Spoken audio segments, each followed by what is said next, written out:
This is the last of the Cymbidium orchids that have flowered this year. This particular variety hadn't flowered at all for the past 4 or 5 years. We had it out in a more open area. It did get a lot of sun, but that actually was good for the other orchids. But this particular variety didn't flower, so we moved it away and put it under a lemon tree. I've fed it throughout the winter, simply because I fed all the others, so this one got fed as well.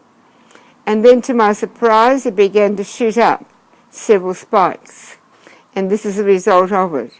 I think it's because it's actually been in the situation which it suits it better.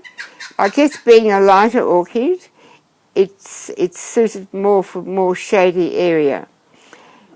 It still receives the amount of winter sun that Cymbidiums need, and I'm very pleased to see it actually flower.